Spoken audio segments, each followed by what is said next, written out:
അപ്പോൾ എനിക്കത് ഒരുപാട്, ഞാൻ ഉമ്മൻചാണ്ടി എന്നെ മന്ത്രിയായപ്പോൾ കിട്ടിയ ഒരാളാണ്.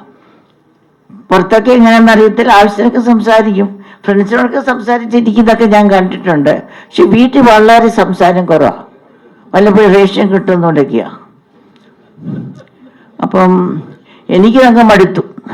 ഞാനാണെങ്കിൽ ഒരു ബ്യൂറോക്രാറ്റ് ഫാമിലിയിൽ നിന്ന് വന്ന ആളാണ്.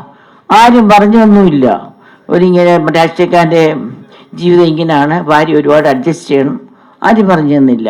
ഞാനാണെങ്കിൽ ഒരു വീട്ടിൽ ഏറ്റവും ഇളയ മകള്, ഒരുപാട് വാത്സല്യം അനുഭവിച്ചു വന്ന ആള്. ഉമ്മൻചാണ്ടി വീടെന്ന് വെച്ചാൽ കുഞ്ഞിൻ്റെ ഗ്രാൻഡ് ഫാദർ MLC ആണ്, ഒരുപാട് പേര് വന്നും പോയി നിൽക്കുന്നൊരു വീട്. ഒട്ടും സംസാരിക്കാത്തൊരു ഭർത്താവും അത്രയും കൂടെ സംസാരിക്കാത്തൊരു അമ്മായിയമ്മയും. അമ്മച്ചിയെ കുറിച്ച് പറയുമ്പോൾ നിങ്ങൾ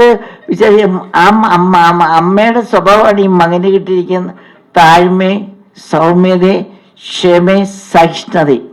ഒരിക്കൽ പോലും എൻ്റെ അമ്മായിയമ്മ, കുഞ്ഞിൻ്റെ അമ്മ അമ്മായിയമ്മ എന്ന് പറഞ്ഞ് എനിക്കിഷ്ടമല്ല. അമ്മ ദേഷ്യപ്പെട്ട് ഞാൻ കണ്ടിട്ടില്ല, എന്നോടല്ല ആരോടും.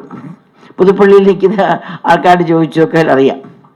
അപ്പോൾ അതുകൊണ്ട് എൻ്റെ പ്രിയപ്പെട്ടവരെ, എനിക്ക് ഫൈസൽ ഖാനെ കുറിച്ച് പറയാതിരിക്കാൻ പറ്റില്ല. ഒരു കൊച്ചുമ്മൻചാണ്ടി, ഒരു ജീവകാരുണ്യ പ്രവർത്തനത്തിൽ ഫൈസൽ ഖാനെ ഞാൻ കാണുന്നുണ്ട്. അതൊരു ഒരുപാട് കൊച്ചു ഉമ്മൻചാണ്ടിമാർ നമുക്ക് തന്നെ ഒരു ആകാം. കാരണം നമ്മുടെ ചുറ്റോടൊന്ന് സംസാരിച്ച് ഈ പ്രായമാർക്കൊക്കെ വേണ്ടി എന്നെ ഉൾപ്പെടെ ഞാൻ പറയാം, വൈദ്യുതി അനുഭവിക്കുന്നതൊക്കെ ആണെങ്കിൽ അവർക്ക് വേണ്ടത് എന്താ? അവരുടെ അടുത്തൊന്ന് കേക്ക്, ഒരു പേഷ്യൻ്റ് ഹിയറിങ് അല്ലേ അത് വേണ്ടത്. പിന്നെ ഉമ്മൻചാണ്ടി ഒരുപാട് ഈ മെൻ്റലി ചാലഞ്ച് പിള്ളേരുടെ പേരൻസിന് ഒത്തിരി കൺസേൺ ആയിരുന്നു. ഉമ്മൻചാണ്ടി മനസ്സരം എന്ന് പറഞ്ഞല്ലോ, അത് പ്രപഞ്ചത്തോളം ഉണ്ട്. ഞങ്ങൾക്കെല്ലാം അത് പകർന്നു തന്നിട്ടുണ്ട്. എൻ്റെ 3 പിള്ളേർക്കും ജീവാനി പ്രവർത്തിച്ചതിന് വളരെ ഇഷ്ടമാണ്. അതൊരു സന്തോഷം തരുന്ന ഒരു ഫാക്ടറാണ്. പക്ഷെ അവർക്കാർക്കും, ലോകത്തിലാർക്കും തന്നെ ഉമ്മൻചാണ്ടി ക്ഷമയും താഴ്മയും സഹിഷ്ണുതയൊന്നും ആർക്കും കിട്ടത്തില്ല. ഉമ്മൻചാണ്ടി അമ്മയ്ക്ക് ചിലപ്പോൾ കിട്ടിക്കാണും. അമ്മയുടെ എന്താ കിട്ടിയത് ഉമ്മൻചാണ്ടിക്ക്. ഒരു ഹമ്പിളായിട്ട് നടന്ന ഫാമിലിയൊക്കെ തന്നെയാണ്. ഫൈസൽ ഖാനോട് എനിക്ക് ഒരുപാട് മീറ്റിംഗ് ഫൈസൽ ഖാൻ കൂടിയിട്ടുണ്ട്. ചാണ്ടി മോൻ ഫൈസൽ ഖാനെ വട്ടം പിടിച്ചിട്ടുണ്ട്. ഞാൻ കുറച്ചൊരു ആഞ്ഞു പിടിക്കുകയാണ്.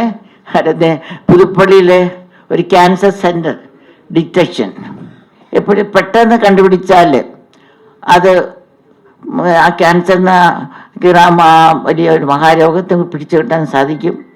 അതുപോലെ തന്നെ ഞാൻ തിങ്കളാഴ്ച ഒരു മാനസിക രോഗികളെ റീഹാബിലിറ്റ് ചെയ്യുന്ന ഒരു സെൻറ്ററിൽ പോയി. 50 പേരെയോ, ഇപ്പോൾ അവിടെ 200 പേരുണ്ട്.